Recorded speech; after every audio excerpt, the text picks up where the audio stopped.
स्वागत है दोस्तों आपका अनवार्ड एकेडमी में। आज हम लोग करने वाले हैं जनरल अवेयरनेस। जितने भी यूपीपीएससी एई में आज तक क्वेश्चंस आए हैं ज्योग्राफी से रिलेटेड, उन सारे क्वेश्चंस को हम लोग कवर करेंगे।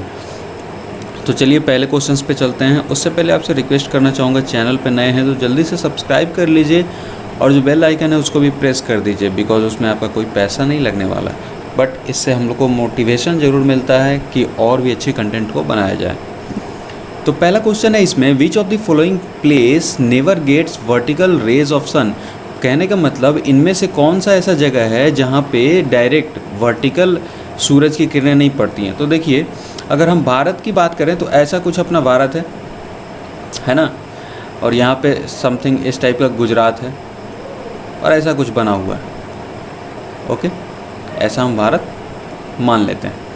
अब इस चीज़ में हम देखें तो जो ट्रॉपिक ऑफ अपना कैंसर है कुछ ऐसा क्रॉस करता हुआ जाता है, और ट्रॉपिक ऑफ कैप्रिकॉर्न है नीचे से ऐसे निकलता है।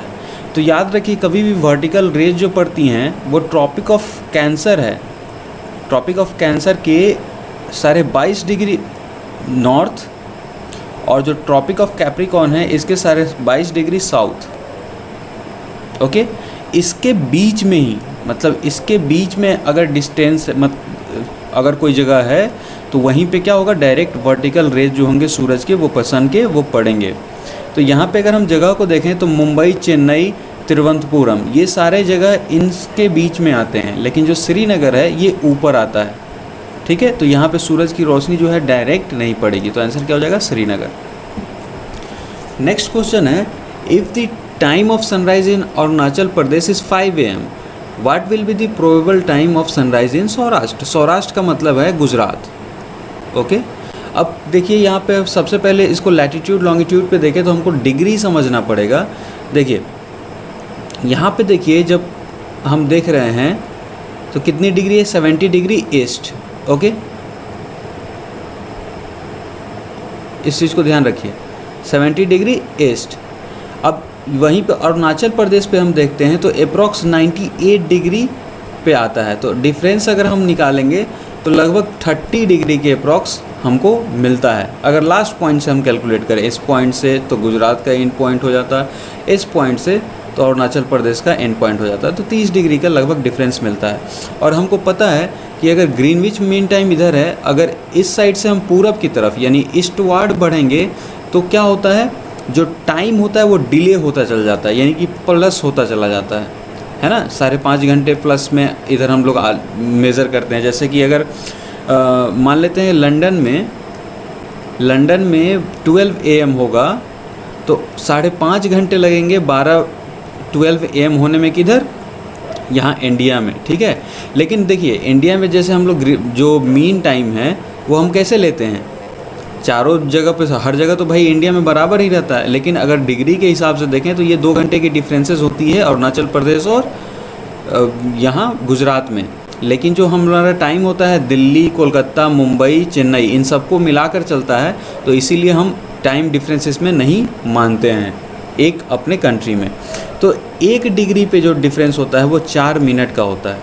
ठीक है, यानी कि जब यहाँ 5 बज रहा होगा तो वहाँ से कितने डिग्री आगे है, ये 5 बज रहा होगा तो ये तो भाई 30 डिग्री का डिफरेंस है। 30 डिग्री यानी 1 डिग्री में 4 मिनट, तो कितने मिनट का डिफरेंस है, 30 × 4 यानी total 120 minute.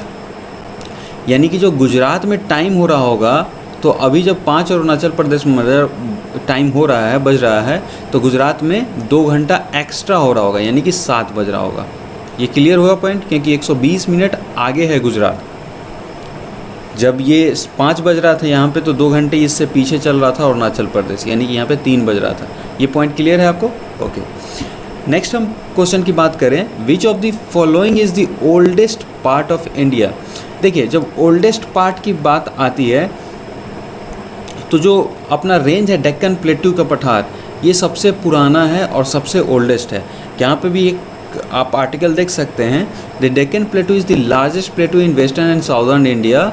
It rises to 100 metre और 330 feet in north and more than 1000 metre 3300 feet in south, forming a raised triangle within south pointing triangle of Indian coast line. Okay, तो ये जो है सबसे पुराना भी है।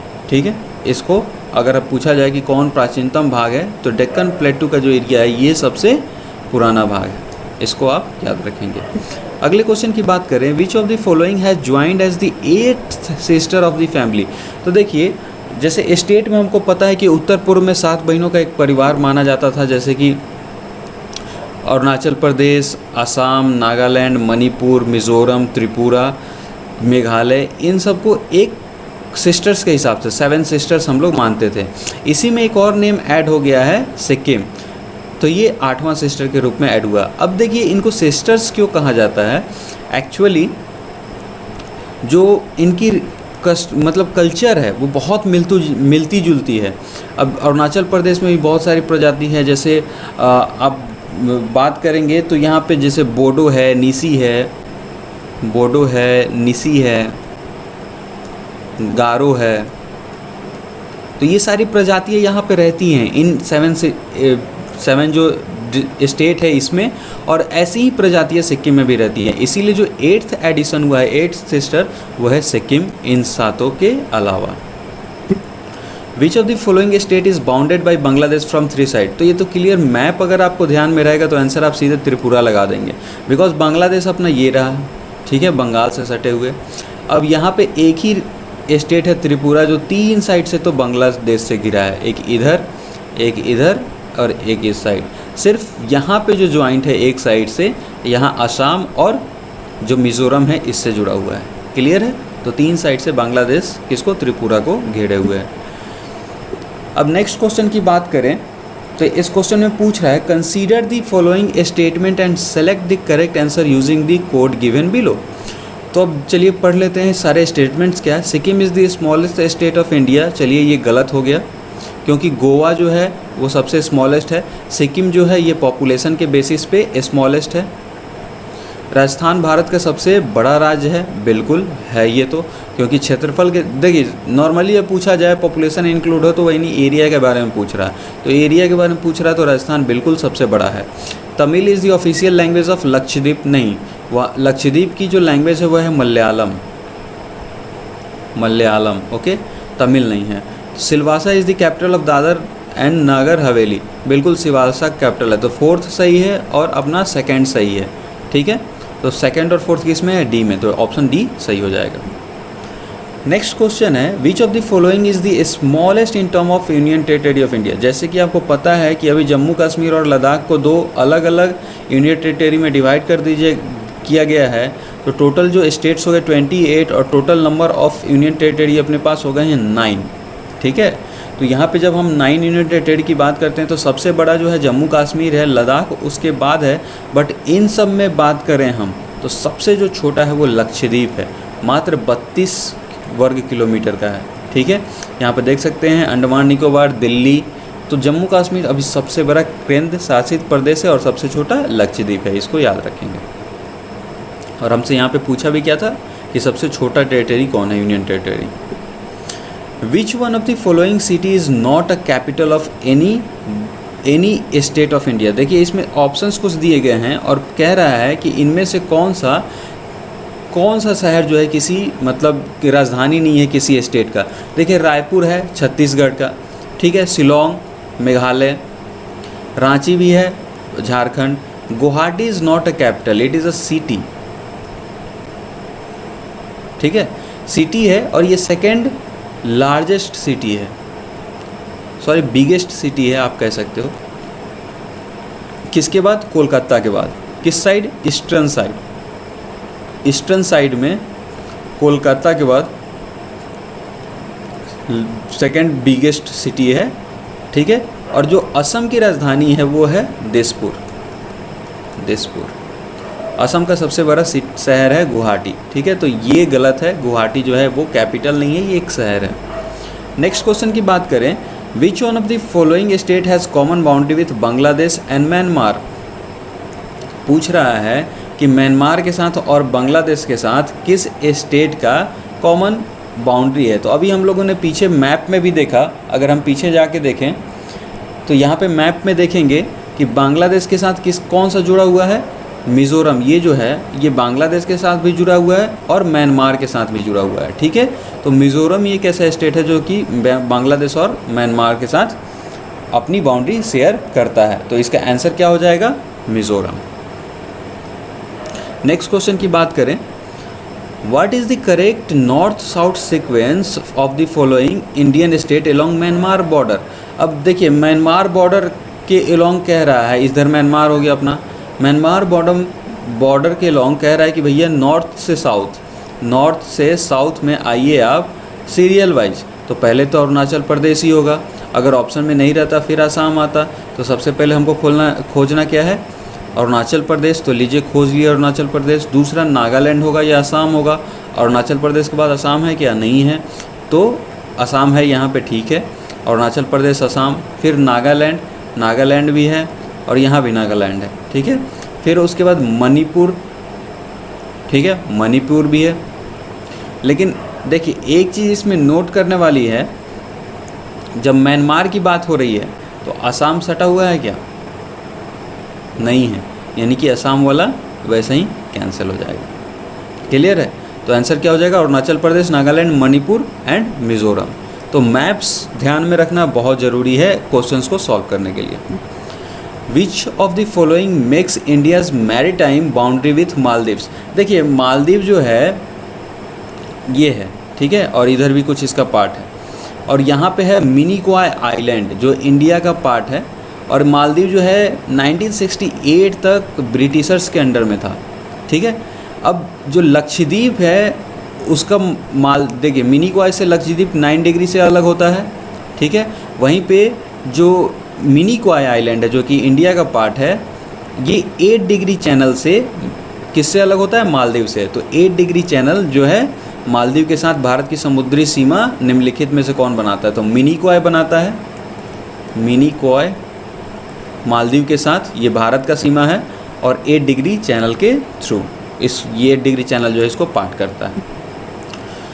अब इसमें हमको मैच करना है। देखिए एक साइड तो दिया हुआ है जैसे कि टूरिज़्म सिटी टाइप का, और दूसरे टाइप सिटीज़ दी गई हैं।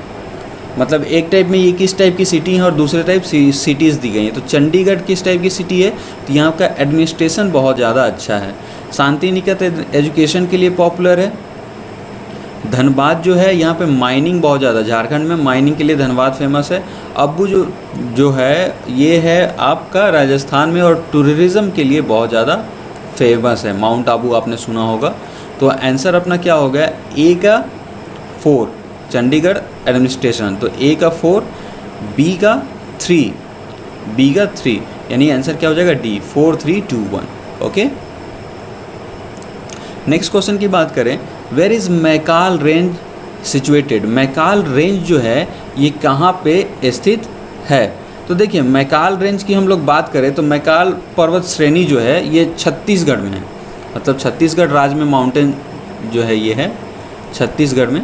ओके, अब इस माउंटेन की हम बात करें, तो इसमें सबसे जो ऊपर की चोटी है, मैकाल रेंज की जो माउंटेन है इसकी सबसे ऊपर की चोटी है उसको कहते हैं अमरकंटक। ओके, अब इसी अमरकंटक के पहाड़ी से ही नर्मदा और सोन रिवर जो कि बिहार में आकर नॉर्दर्न साइड में गंगा से मिलती है, गंगा की ट्रिब्यूटरी है सोन, और नर्मदा और तापी जो है वेस्ट फ्लोइंग रिवर है। नर्मदा और तापी वेस्ट फ्लोइंग, यही दो रिवर जो वेस्ट फ्लो करती है और अरेबियन सी में मिलती है। और ऐसा इसलिए होता है कि जो नॉर्दर्न प्लेन्स हैं ये दब गए हुए हैं और ये रिफ्ट के थ्रू जो फॉल्ट्स होते हैं पहाड़ों के बीच में, जो कि फोल्ड्स के चलते बाद में फॉल्ट्स बनते हैं, उसके थ्रू ये बहती हैं, इसीलिए ये जाके वेस्टर्न साइड में मिल जाती हैं। ठीक है, वेस्टर्न फ्लोर और नॉर्दर्न प्लेन थोड़ा सा दबा हुआ है वेस्ट साइड, इसीलिए इस साइड ये फ्लो करता है नर्मदा और तापी। तो याद रखिएगा इसको भी।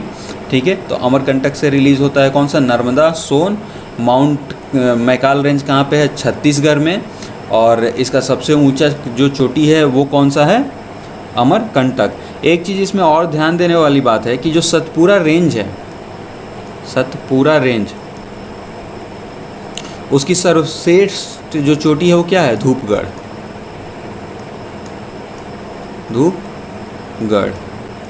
ठीक है। और इन्हीं का एक्सटेंशन है ये जो पर्वतमाला है, जैसे कि राजपीपला माउंटेन हो गया, महादेव माउंटेन हो गया, एंड और जो सतपुरा का रेंज है, राजपीपला, पिपला, महादेव एंड सतपुरा रेंज, इसका जो ईस्टर्न साइड है वही है मैकाल रेंज। इसका जो एक्सटेंशन है ईस्टर्न साइड वही मैकाल रेंज कहा जाता है। तो ये छत्तीसगढ़ में है। तो सारे डिटेल हमारा क्लियर हो गया। जैसे आप पूछे सतपुरा में सबसे ऊंचा चोटी, तो धूपगढ़, माउंट मैकाल रेंज में, तो मैकाल श्रेणी में सर्वश्रेष्ठ आप बता सकते हो अमरकंटक 1065 मीटर का है, 1065 मीटर। ओके, नेक्स्ट क्वेश्चन की बात करें, between which mountain range Leh lies. देखिए, तो लेह लद्दाख का आपने नाम सुना होगा, तो सबसे पहले तो लद्दाख आ जाता है, और लेह को जास्कर के नाम से भी जाना जाता है। वैसे जास्कर की पहाड़ियों और लद्दाख जो है इसी माउंटेन रेंज के बीच लेह लाई करता है। ठीक है, तो इसको आप ध्यान रख सकते हैं। एक चीज़ यहाँ पे और याद रखिएगा, लेह भारत का ले जो है भारत लद्दाख राज्य में पड़ता है। ठीक है, और अभी लद्दाख को क्या घोषित कर दिया गया है, यूटी, है ना। लद्दाख को क्या घोषित कर दिया है, यूटी, यूनियन टेरिटरी, और ये सेकंड नंबर पे है। जम्मू कश्मीर के बाद दूसरा सबसे बड़ा यूनियन टेरिटरी है। तो इस चीज़ को ध्यान रखिएगा। और एक चीज़ और, यहीं से जो है क्या कहते हैं उसको, भविष्यवाणी होती है मौसम विभाग का। ओके, जैसे कि हम लोग करते हैं ना कि एटमॉस्फेयर जो भी होती है हमारी, वेदर फॉरकास्टिंग जो होती है हमारी, और मौसम विभाग के द्वारा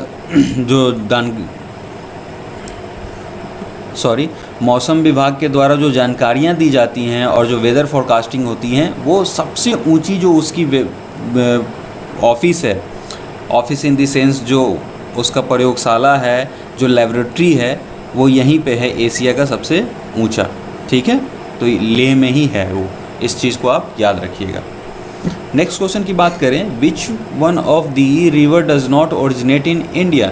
इनमें से कौन सा रिवर जो है इंडिया में ओरिजिनेट नहीं करता है। तो देखिए, ब्यास, चेनाब, रावी, ये सारे इंडिया में ओरिजिनेट करते हैं। सतलज जो है वो इंडिया में ओरिजिनेट नहीं करता है, ये तिब्बत की पहाड़ियों में करता है, तिब्बत के पहाड़ियों में। ठीक है, तो तिब्बत के जो पठार है उसी रेंज में ये ओरिजिनेट करता है। और एप्रॉक्स ये भारत में इंटर करने से पहले 400 किलोमीटर पैरेलल टू सिंधु जो है उसके समांतर चलता है। ठीक है, फिर ये हिमाचल प्रदेश के करीब जो सिपकिला दर्रा है, सिपकिला जो पास है, सिपकिला पास, वहाँ से ये इंटर करता है। सिपकिला पास जिसको दर्रा कहते हैं, सिपकिला दर्रा, उसी के थ्रू ये भारत में एंटर करता है। ठीक है, तो इस चीज़ को आप ध्यान में रखेंगे। नेक्स्ट क्वेश्चन की हम बात करें, the Beas doab spread which of the following rivers. जो बीस्ट दौब है spreads which of the following rivers, निम्नलिखित नदियों में से किन के मध्य बीस्ट दौब फैला हुआ है। ठीक है, तो बीच देखिए, दोआब क्या होता है, दो नदियों के बीच में बना हुआ एक लैंड, जैसे कि इधर से एक नदी आए, इधर से एक नदी आए, दोनों मिले, बीच में जो खाली स्पेस है, जो लैंड है जो ऊपर रह गया पानी से, this is known as Doab.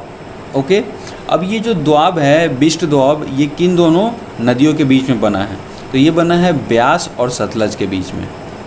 ठीक है, अब नेक्स्ट क्वेश्चन की बात करें, Which one of the following tributaries of Ganga river has northernly course. निम्नलिखित में से गंगा की कौन सी सहायक नदी के पास उत्तरी धारा है। तो अभी हम लोगों ने बात किया था सोन, नॉर्दर्न प्लेन्स, जब गंगा की बात होती है तो नॉर्दर्न प्लेन्स बिहार में आकर ये मिलता है। एक्चुअली ये मध्य प्रदेश से शुरू होता है, एमपी के अमरकंटक से शुरू होता है सोन, फिर ये बिहार में इंटर करता है और बिहार में जो है पटना में जाकर ये मिल जाता है, पटना के पास सोनपुर में जाकर ये गंगा में मिल जाता है। तो इस चीज़ को आप ध्यान रखेंगे। नेक्स्ट क्वेश्चन की हम बात करें, at which of the following place Bhagirathi and Alaknanda river joins to form Ganga. तो देखिए, देवप्रयाग में ये लोग मिलते हैं, देवप्रयाग में जो मिलन होता है दोनों का, यहीं पे इसको गंगा कहा जाता है। यहाँ पे अलकनंदा और भागीरथी दोनों मिलता है और यहाँ से गंगा का उद्गम होता है। ठीक है, नेक्स्ट क्वेश्चन की बात करें, which of the following river in India has largest catchment area. Catchment area की बात करें इनमें से सभी में से तो गोदावरी का सबसे ज़्यादा जो है कैचमेंट एरिया है। बिकॉज अगर बात करें इसके जल प्रवाह की, मतलब कि इसका जो वाटर रनिंग कोर्स है और जितना कैचमेंट एरिया कवर करता है वो है 3,13,812 वर्ग किलोमीटर, स्क्वायर किलोमीटर। वहीं पे जो महानदी रिवर है ये नियर अबाउट है आपका 1.4 लाख स्क्वायर किलोमीटर। ओके, और वहीं पे कृष्णा नदी जो है ये 26,000 के करीब है, 26,000 नियर अबाउट स्क्वायर किलोमीटर। वहीं पे जो नर्मदा रिवर है ये अप्रॉक्स 98,700 स्क्वायर किलोमीटर के अप्रॉक्स है। तो सबसे ज़्यादा अगर कैचमेंट एरिया की बात करें तो वो गोदावरी रिवर का है। ठीक है, नेक्स्ट क्वेश्चन की हम बात करें, इसमें कह रहा है while all river of the peninsular India flow into bay Bengal, सिर्फ 2 रिवर जो है वेस्ट वार्ड है, नर्मदा तापी जो हमने अभी बात की, अरेबियन सी में ये गिरते हैं। तो नर्मदा तापी के ये कह रहा है कि भैया रिफ्ट वैलीज़ हैं, इसीलिए ये फ्लो करती हैं। Narmada Tapi flows in rift valleys, देखिए ये तो करेक्ट है, लेकिन ये वेस्टवार्ड क्यों फ्लो करती है, क्या रीज़न है? तो वो नॉर्दर्न पेनिसुला जो है वो झुका हुआ है वेस्टवार्ड, इसीलिए जो है वो वेस्टवार्ड फ्लो करती हैं और फॉल्ट्स और रिफ्ट्स के थ्रू फ्लो करके डायरेक्ट वो जाती हैं। ठीक है, इसीलिए इनको ज़्यादा स्प्रेडिंग भी नहीं मिलता है। तो दोनों तो सही हैं लेकिन करेक्ट एक्सप्लेनेशन नहीं है। Which of the following river flows through a rift valley, अब बार बार इसकी बात हो रही है, नर्मदा अगर ताप्ती होता तो ताप्ती भी इसमें होता। Which of this west flowing river flows between 2 mountain range, Narmada ही है, 2 माउंटेन रेंज के बीच में, ये भी उसी समय से हम लोग बात कर रहे हैं कि यही जो है रिफ्ट्स वैलीज के थ्रू बह के जाती है। नेक्स्ट क्वेश्चन की हम लोग बात करें तो अगला क्वेश्चन अपना, which one of the following river flows through rift valley, again same repeated question, सोचिए कितनी बार ये क्वेश्चन रिपीट हुआ है। तो इसका आंसर क्या है, नर्मदा, और इसी के साथ ताप्ती भी बहता है। और इसका नर्मदा का जो है उद्गम स्थल हम लोग ने बात की थी, क्या था, अमरकंटक, और मैकाल पर्वत में है ये, मैकाल जो रेंज है वहाँ से अमरकंटक में। अब इसकी जो देखिए रनिंग वाटर कोर्स जो है वो एमपी से गुजरता है, गुजरात से गुजरता है और महाराष्ट्र से भी गुजरता है, उसके बाद जाके अरेबियन सी में मिल जाता है। क्लियर है क्या? वहीं पे कावेरी नदी जो है ये कर्नाटक, तमिलनाडु, इनमें इसकी फ़्लो चलती है, जो फ्लो ऑफ रनिंग वाटर है, ठीक है, वो इसमें चलती है। क्लियर है? नेक्स्ट क्वेश्चन की हम बात करें, और गोदावरी को याद रखिएगा दक्षिण की गंगा भी कहा जाता है। The old name of cities of Aurangabad was, देखिए औरंगाबाद को पुराने नाम से जाने तो खिड़की के नाम से जाना जाता है। वैसे ही अगर कुछ शहरों के हम नाम जाने तो अभी जो मुंबई है उसको बॉम्बे के नाम से जाना जाता था, और जो बेंगलोर है, अभी जो बेंगलुरु हम कहते हैं जिसको, बंगलुरु, इसका नाम बेंगलोर था। वहीं पे प्रयागराज तो आपको पता ही है कि पुराना नाम उसका इलाहाबाद था। कानपुर का पुराना नाम कनपौर था, कनपौर, ठीक है। तो ऐसे ही बहुत सारे सिटीज़ हैं जिसके पुराना नाम था, जैसे कि बड़ोदरा का बड़ोदरा था, तिरुवनंतपुरम का त्रिवेंद्रम था, मुंबई का बॉम्बे था, चेन्नई आपको याद होगा मद्रास था, ठीक है, कोलकाता का कलकत्ता था। तो ये सारी चीज़ें, पुद्दुचेरी जो अभी है उस समय पौंडीचेरी था, ये सारी चीज़ें आपको ध्यान में रखनी है। नेक्स्ट क्वेश्चन की हम बात करें तो Ahmedabad is celebrating which anniversary of its establishment in current year. देखिए अहमदाबाद जो शहर है वो बहुत पुराना शहर है, ठीक है, और 2011 के टाइम में जब था ये अपनी 600वीं जयंती मनाई थी, जिस समय ये क्वेश्चन मतलब आया था, ठीक है, उस समय मतलब नियर अबाउट 600वां जयंती अपना मना रहा था, ठीक है। याद रखिएगा इस क्वेश्चन को। और जो इसकी स्थापना हुई थी वो 1411 के अप्रॉक्स में हुई थी, ठीक है, तो इसको आप ध्यान रख सकते हैं। In which state lies the lowest altitude point measured with reference to mean sea level. कह रहा है किस राज्य में औसत समुद्र तल के संदर्भ में न्यूनतम ऊंचाई वाला बिंदु स्थित है। अगर समुद्र तल से हम बात करें तो किस राज्य में सबसे न्यूनतम ऊंचाई वाला बिंदु जो है वो मौजूद है। तो देखिए बहुत सिंपल सा क्वेश्चन है। केरल का जो एक प्लेस है कुटानाड, ओके, तो वहीं का जो वहीं पे ये स्थित है सबसे समुद्र तल में सबसे न्यूनतम ऊंचाई वाला प्लेस। और जैसे कि हम बात करें यहाँ पे कृषि कार्य मतलब एग्रीकल्चर वर्क भी होता है, एग्रीकल्चर वर्क, और पहला एक ही एकमात्र जगह है जहाँ पे समुद्र के तल से 2 मीटर नीचे खेती की जाती है, ठीक है, 2 मीटर बिलो जो है खेती की जाती है। सिंगल प्लेस है केरल, ओके। नेक्स्ट क्वेश्चन की बात करें, in which part of India the volcanic Barren island is located. तो बैरन द्वीप के नाम से एकमात्र जो एक्टिव वोल्केनो इंडिया में अवेलेबल है वो अंडमान ग्रुप ऑफ आइलैंड में पाया जाता है, ठीक है। नेक्स्ट क्वेश्चन की हम बात करें, और ये भी याद रखिएगा ये 2005 में एक बार फटा था और अप्रॉक्स ये 3 किलोमीटर रेंज में फैला हुआ है, ठीक है। नेक्स्ट क्वेश्चन की हम बात करें, which of the following island comes in the category of distance island of Indian coastal line. तो अभी हम लोगों ने बात किया था मिनी कोआई की, इसकी जो कि 8 डिग्री चैनल से अलग होता है, किससे, मालदीव से, और 9 डिग्री चैनल से किससे अलग होता है, लक्षद्वीप से। तो मिनी कोआई जो है ये सबसे दूर, अभी हम लोगों ने मैप में देखा था, भारत का जो कोस्टल एरिया है इससे बहुत दूर स्थित है Minicoy. Highest waterfall Kunchikal जो कुंचिकल वाटरफॉल है ये किस स्टेट में पाया जाता है। इसको जॉग वाटरफॉल भी कहते हैं, ठीक है। तो ये कर्नाटका में पाया जाता है, कर्नाटका में ये स्थित है। जो जॉग वाटरफॉल है ये कर्नाटका में स्थित है, ओके, कर्नाटका, और सी आंसर। अब ये भी याद रखिएगा कि इंडिया का ये सबसे ऊंचा है। इवन यहाँ पे जो हाइड्रो इलेक्ट्रिसिटी के पावर प्लांट्स भी यहाँ पे बैठाए गए हैं और इससे करंट भी यूज़ किया जाता है, और ये भारत का सबसे ऊंचा वाटरफॉल है।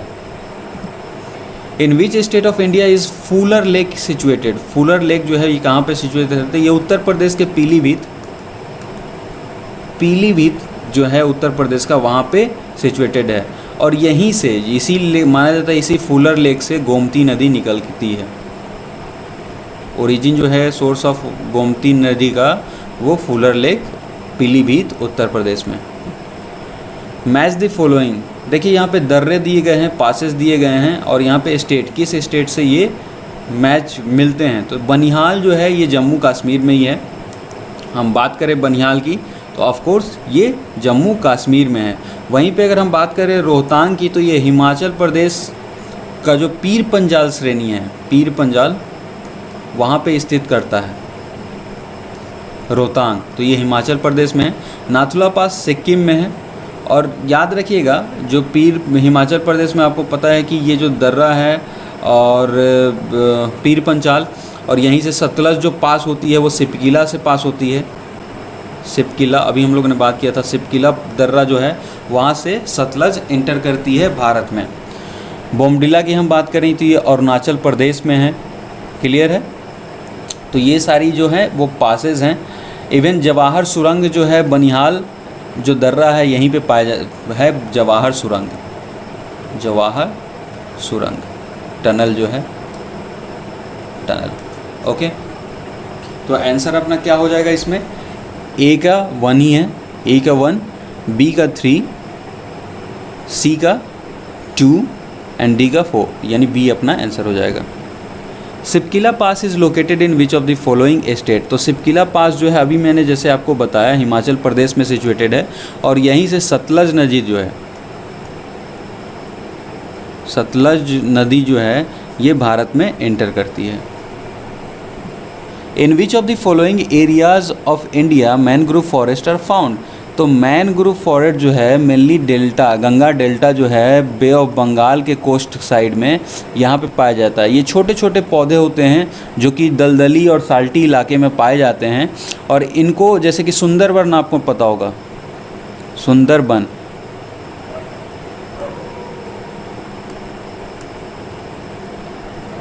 सुंदरबन डेल्टा जो पाया जाता है, और यहाँ पे सुंदरबन में जो पेड़ हैं, जो ट्रीज़ हैं, ये सारे सुंदरी ट्री हैं। वहाँ पे सुंदरी नाम की ट्री है, इसीलिए इसका नाम सुंदरबन पड़ा है। और जो डेल्टा के किनारे है, एक जैसे कि नदियों के वहाँ पे बनने से ब्रह्मपुत्रा और गंगा मिलती है, तो ये सारा जो डेल्टा बना है सुंदरबन, इसीलिए यहाँ पे, और सुंदरी पेड़ है इसीलिए इसका नाम सुंदरबन है। और यहाँ पे मैनग्रोव फॉरेस्ट बहुत ज़्यादा है।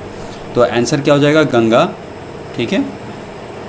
नेक्स्ट क्वेश्चन की बात करें, which state has the largest percentage of area in forest cover. देखिए फॉरेस्ट कवर की हम बात करें तो इनमें से अगर बात करें एज ए कम्पेयर, तो जैसे कि इनकी स्टेट की बात करें तो एक सर्टेन एरिया होगा, उसमें अगर हम बात करें तो सबसे ज़्यादा फॉरेस्ट अरुणाचल प्रदेश की है। लेकिन ओवरऑल अगर फॉरेस्ट एरिया की बात करें कि मान लेते हैं कि 10 किलोमीटर में एक जगह फॉरेस्ट है, एक जगह 20 किलोमीटर में है, तो अगर इसको एमपी कहिएगा तो 20 किलोमीटर में एमपी है। लेकिन अगर रेशियो की बात करें तो 80 किलोमीटर की अगर एरिया एमपी की है और 20 में है, और वहीं पे अगर 30 किलोमीटर की एरिया है अरुणाचल प्रदेश की और उसमें से 10 फॉरेस्ट है, तो परसेंटेज ऑफ एरिया किसका ज़्यादा हो गया? अरुणाचल प्रदेश का। तो इस तरह से परसेंटेज ऑफ एरिया की हम बात कर रहे हैं तो अरुणाचल प्रदेश का जो है वो ज़्यादा है। अप्रॉक्स 85% एरिया जो है इसका फॉरेस्ट है। ठीक है, क्लियर है? सॉरी, अरुणाचल प्रदेश ये नियर अबाउट 80%, या नियर अबाउट 80%। वहीं पे मिज़ोरम जो है वो सबसे ज़्यादा है 85%। यहाँ पे मिज़ोरम नहीं है, इसीलिए मिज़ोरम यहाँ पे आंसर नहीं होगा। अगर मिज़ोरम रहता तो अरुणाचल प्रदेश ना होकर मिज़ोरम होता सबसे ज़्यादा 85%। वहीं पे अगर इनके बाद बात करें, जैसे अरुणाचल प्रदेश, मिज़ोरम, अरुणाचल प्रदेश के बाद मेघालय का नंबर आता है 76%। मेघालय का 76%, 76.63, 63 और 64% जो एरिया कवर है, टोटल एरिया का इतना फॉरेस्ट है। ठीक है। वहीं पे अगर शीर्ष राज्य एरिया के बारे में बात करें, जैसे कि 20 किलोमीटर में है, 10 किलोमीटर में है, टॉप एरिया मतलब सबसे ज़्यादा एरिया कवर फॉरेस्ट का अगर हम बात करें विदाउट परसेंटेज, तो सबसे पहले आता है मध्य प्रदेश। याद रखिएगा, यहाँ परसेंटेज पूछ रहा है, यानी कि एरिया में परसेंटेज तो अरुणाचल प्रदेश और सबसे ज़्यादा तो मध्य प्रदेश।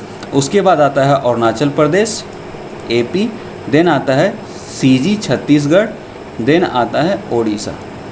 ठीक है, इसको याद रखिएगा। नेक्स्ट क्वेश्चन की बात करें, in which of the following state area under forest cover as percentage of total geographic area of state is lowest. अब लोवेस्ट की बात कर रहा है कि जैसे मान लेते हैं कि पहले तो था ज़्यादा की बात कर रहा था कि एरिया है 10 किलोमीटर का। अब इसमें से बताइए कि भैया कौन सा स्टेट है, एक 10 है, एक 20 है, एक 15 है। कह रहा है कि बताइए इसमें से कौन स्टेट है जिसमें लोवेस्ट परसेंटेज है, मतलब उसके एरिया के अनुसार लोवेस्ट परसेंटेज है। तो देखिए उत्तर प्रदेश में फॉरेस्ट तो बहुत जगह है और एरिया भी ज़्यादा है, लेकिन अगर उत्तर प्रदेश के क्षेत्रफल के हिसाब से बात करें तो परसेंटेज बहुत कम है। तो उत्तर प्रदेश जो है वो सबसे कम एरिया परसेंटेज वाला फॉरेस्ट काउंट करता है। क्लियर है? क्योंकि अगर हम बात करें परसेंटेज की तो उत्तर प्रदेश में मात्र अपने एरिया का 6.88% फॉरेस्ट है। गोवा में हम बात करें तो 33.09% है। वहीं पे गुजरात में बात करें तो नियर अबाउट 11% है। वहीं पे अगर हम बात करें बिहार की तो ये लगभग 7.5% है अपने एरिया का। तो सबसे कम किसका हो गया? उत्तर प्रदेश का। क्लियर है? तो आंसर क्या हो जाएगा? Uttar Pradesh. Which of the following characteristics is not of Dharwar rocks of India. ठीक है, इनमें से कौन सी एक विशेषता भारत की धारवर चट्टानों में नहीं है? देखिए जो धारवर चट्टानें हैं ये मेटामॉर्फिक रॉक्स होते हैं बहुत ज़्यादा, ठीक है, लेकिन ये हॉरिजॉन्टल फॉर्म्स में नहीं पाए जाते हैं। तो ये दोनों तो है, ठीक है। दिस रॉक कंटेंस फॉसिल, नहीं, ये रॉक्स जो हैं ये फॉसिल्स नहीं काउंट, इसमें कोई फॉसिल्स नहीं पाया जाता है। तो आंसर क्या हो जाता है? पूछ रहा है कि कौन सा फीचर इसमें से कौन सी एक विशेषता नहीं है। करेक्टरिस्टिक्स कौन सा इसमें से एक नहीं है धारवाड़ रॉक्स की, तो वो है फॉसिल्स, ये कंटेन नहीं करते हैं। तो आंसर क्या हो जाएगा? सी। बाकी ये सारे तो इसमें होते ही हैं। This are most important from the point of minerals. बिल्कुल ठीक है। नेक्स्ट क्वेश्चन की बात करें, which soil is treated with gypsum to make useful for agriculture. देखिए जिप्सम के थ्रू किसको हम ट्रीट करते हैं? जो अल्कलाइन सॉइल होता है उसको हम ट्रीट करते हैं जिप्सम के थ्रू, ठीक है। और ये अल्कलाइन एरिया जो है जो सॉइल का, ये मैक्सिममली मतलब जो पाया जाता है ये जनरली पाया जाता है Uttar Pradesh side, UP side. वहीं पे अगर जो साल्टी मिट्टी होता है ये गुजरात साइड पाया जाता है, तो इसको भी ध्यान रख सकते हैं। इसका आंसर क्या हो जाएगा? Alkaline. The largest irrigation project is, सबसे बड़ा जो इरिगेशन प्रोजेक्ट है वो क्या है? देखिए उस समय के हिसाब से बात करें तब तो जाहिर सी बात है कि भाखड़ा नागल डैम का जो बांध परियोजना था वही सबसे बड़ा था। लेकिन अभी की बात करें, अभी प्रेजेंट की बात करें तो ये तेलंगाना स्टेट में गोदावरी नदी पे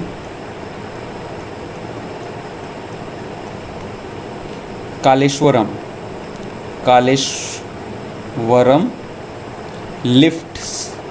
लिफ्ट जो प्लान है यहाँ पे, ठीक है।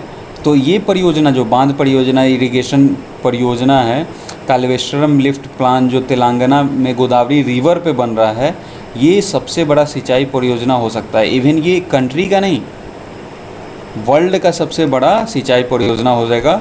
और इसको 2019 में उद्घाटन कर दिया जा चुका है उस समय के मुख्यमंत्री चंद्रशेखर राव द्वारा, मतलब पिछले ही साल इसका उद्घाटन किया गया है। और ये दुनिया का सबसे बड़ा परियोजना है, तो इसको आप याद रखेंगे, Kaleshwaram lift agriculture irrigation project, ठीक है, आप इसको याद रखेंगे। ओके। नेक्स्ट क्वेश्चन पूछे तो इसने पूछा है इंदिरा गांधी कनाल वाटर सोर्सेज। भैया इंदिरा गांधी कनाल जो है उसका वाटर सोर्स क्या है, सोर्स ऑफ वाटर क्या है? तो देखिए इंदिरा गांधी कैनाल में एक नहीं, जैसे कि सतलज से भी और ब्यास से भी, इन दोनों से पानी आता है, तो 1 और 2 दोनों होगा। और ये जो है जैसे कि इंदिरा गांधी के नाम पे क्यों पड़ा, बाद में इसको चेंज किया गया था जब मतलब इन्होंने उद्घाटन किया 2 नवंबर 1984, 2 नवंबर 1984 जब इसका उद्घाटन हुआ तब इसको चेंज करके इंदिरा गांधी के नाम पे डाल दिया गया। कांग्रेस की सरकार थी तो उस समय जितना होता था सारे अपनी फैमिली के नाम पे वो लोग परियोजनाएं रख लेते थे, जैसे कंट्री उन्हीं का है, ठीक है। तो ऐसे वो लोग काम करते थे। तो इंदिरा परियोजना, खैर ये तो पॉलिटिकल बात है, हटाइए। इंदिरा परियोजना उस समय चेंज कर दिया गया था। पहले इसका नाम था राजस्थान नहर, राजस्थान नहर,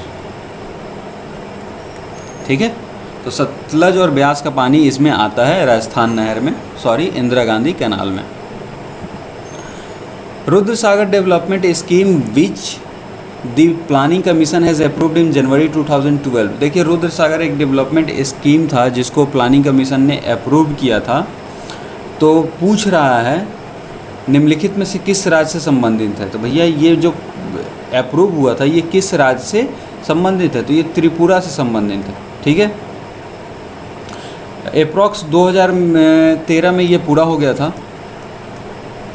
और ये एक्चुअली में मॉनसून, मतलब जो मॉनसून सीज़न होता है उस समय जो लेक्स होते हैं उनके वाटर्स के फ्लो को कंट्रोल करने के लिए परियोजना किया गया था, वाटर फ्लो कंट्रोल, ठीक है। तो मॉनसून सीजन्स में जो लेक्स होते थे त्रिपुरा में, उस समय उनको कंट्रोल करने के लिए रुद्र सागर परियोजना उस समय यूज़ किया गया था, डेवलपमेंट स्कीम, ठीक है। नेक्स्ट क्वेश्चन है, इनमें से सुमेलित करना, मिलाना है हमें। सरदार सरोवर बांध कहाँ पे है, ठीक है। तो विच of the following pair is not correctly matched. अच्छा, कौन सा जो है करेक्टली मैच नहीं है? देखिए सरदार सरोवर बांध जो है वो नर्मदा नदी और सही है, सरदार सरोवर बांध नर्मदा नदी पे। फिर से गांधी सागर धाम गांधी सागर बांध चंबल रिवर पे है, ये भी सही है। अब तिलैया की हम बात करें साहब, ठीक है, तो तिलैया डैम जो है ये दामोदर रिवर पे है, दामोदर रिवर, ठीक है। वहीं पे नागार्जुना सागर जो है सागर डैम ये कृष्णा पे बना हुआ है, ठीक है।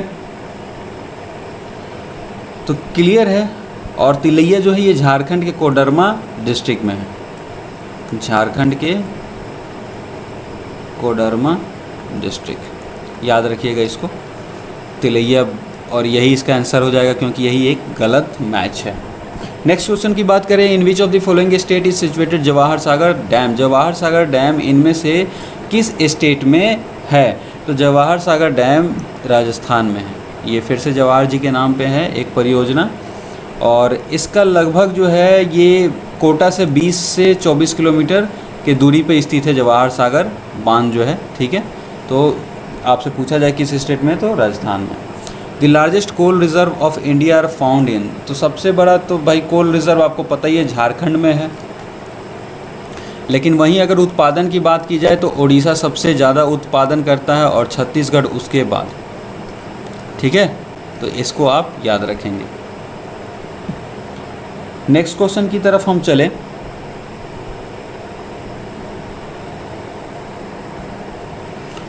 Recently in which district of Rajasthan huge deposit of uranium have been discovered, 2012 के टाइम में राजस्थान में जो है किस ज़िले में मतलब बहुत ज़्यादा यूरेनियम का एक खदान मिला था, 2012 की बात है। तो उस समय भीलवाड़ा में ये मिला था, लेकिन अगर अभी की बात करें एट प्रेजेंट में, तो आंध्र प्रदेश में सबसे बड़ा मिला है, आंध्र प्रदेश में सबसे बड़ा मिला है यूरेनियम का, और ये वर्ल्ड में भी सबसे बड़ा हो सकता है, वर्ल्ड में भी सबसे बड़ा हो सकता है। तो अभी अगर करंट में पूछेगा तो आपको आंध्र प्रदेश टिक लगाना है, क्लियर है।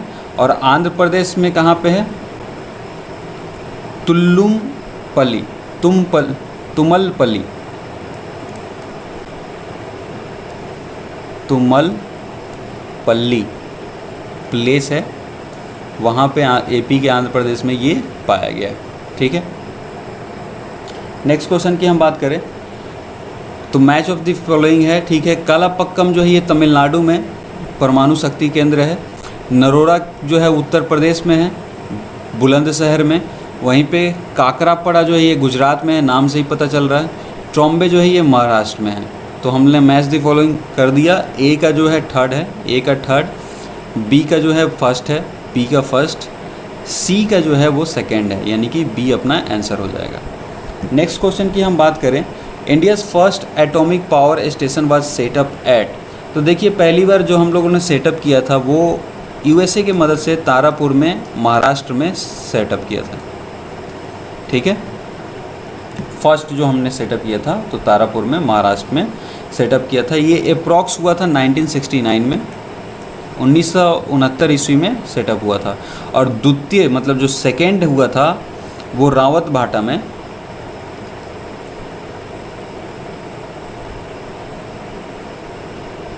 ये कनाडा के हेल्प से हुआ था, और ये राजस्थान में सेटअप किया गया था, ठीक है।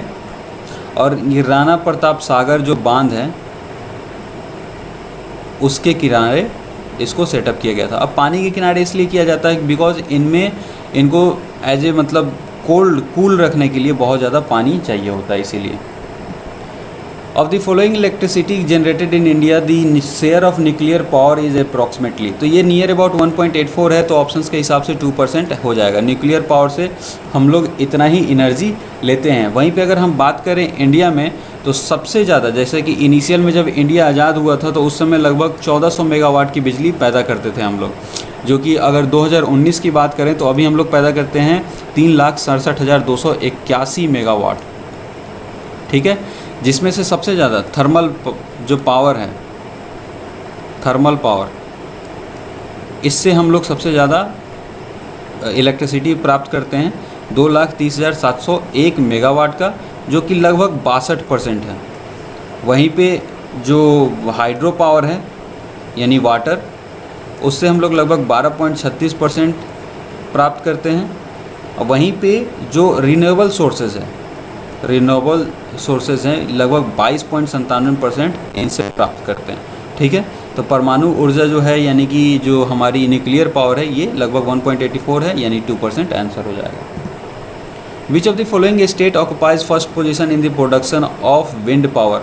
देखिए विंड पावर की हम बात करें तो बहुत ज़्यादा आजकल बढ़ रहा है, और विंड पावर के मामले में भारत का स्थान चौथा है, वहीं पे चाइना का स्थान पहला है, इसको तो याद रखिएगा। और इंडिया में 4.9% सबसे ज़्यादा हिस्सेदारी है, मतलब भारत में लगभग जो विश्व पवन ऊर्जा का मतलब आपका तो वर्ल्ड में अगर एयर सोलर विंड पावर की हम बात करें तो लगभग 4.9% अपनी हिस्सेदारी है वर्ल्ड लेवल पे। वहीं पे अगर शीर्ष टॉप स्टेट की हम बात करें तो उस समय तो इस ऑप्शंस में तो महाराष्ट्र था, ठीक है। लेकिन अगर अभी की बात करें तो सबसे ज़्यादा तमिलनाडु है,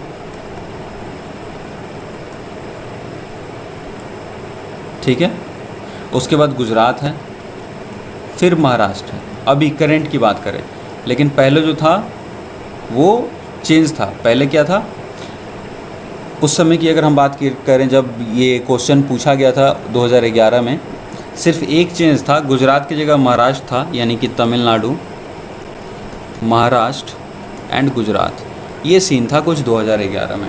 तो इसमें तमिलनाडु तो ऑप्शन में है नहीं कि तमिलनाडु आप लगाओगे, इसीलिए Maharashtra is the correct answer, ठीक है। याद रखिएगा ये करंट सिचुएशन है, ये 2011 का सिचुएशन था। इस क्वेश्चन में पूछा है निम्नलिखित में से किसे सफ़ेद कोयला भी कहा जाता है। Which of the following is called white coal. तो पानी यानी हाइड्रो से जो हम लोग इलेक्ट्रिसिटी प्राप्त करते हैं जल से, उसको हम लोग सफ़ेद कोयला भी कहते हैं, यानी hydro electricity power plant. First electricity producing plant from sea waves in India is situated in. देखिए कह रहा है कि पहला जो सी वेव्स के थ्रू, जो समुद्र के लहरें के थ्रू इलेक्ट्रिसिटी हम लोगों ने प्रोड्यूस करना शुरू किया, वो प्लांट कहाँ पे है। तो ये क्वेश्चन बहुत पुराना है, 2004 में इस क्वेश्चन को पूछा गया था। तो एक्चुअली में समुद्र से बनाने के लिए अप्रॉक्स 1991 में तिरुवनंतपुरम केरला में तिरुवनंतपुरम, यहाँ पे पहली बार एक प्लांट बनाया गया था जो कि सी वेव्स से चलता था, ठीक है, सी वेव्स की हेल्प से चलता था। नेक्स्ट क्वेश्चन की बात करें तो कह रहा है कि Ankleshwar is a place. Ankleshwar क्या है। तो देखिए अंकलेश्वर गुजरात में एक वाइल जहाँ मिलता है, तेल जहाँ पाया गया है, वैसा एक प्लेस है, ठीक है। इसके अतिरिक्त गुजरात में और बहुत सारे प्लेस हैं, जैसे कलोल, देन मेहसाना और बरकोल। ये सारे प्लेसेस जो हैं ये पाए गए हैं इसके अलावा, किसके, अंकलेश्वर के अलावा, जहाँ पे वायल पाया गया है गुजरात में। तो आंसर क्या हो जाएगा, गुजरात। सो गाइज़ ये था अपना सेशन। आई होप कि आपको मज़ा आया होगा पढ़कर और आपको सारी चीज़ें एकदम क्लियर होंगी, सारे कंटेंट आपको समझ में आया होगा। अगर आप चैनल पे नए हैं तो चैनल को बिल्कुल सब्सक्राइब कर लेना और बेल आइकन जो है उसको दबा देना, ठीक है। और चैनल को अगर सपोर्ट करना चाहते हो तो नीचे डिस्क्रिप्शन लिस्ट में आपको कुछ लिंक्स मिल जाएंगी, उसके थ्रू आप चैनल को सपोर्ट कर सकते हो। तो मिलते हैं अगले वीडियो में, तब तक के लिए take care, bye bye, have a good day.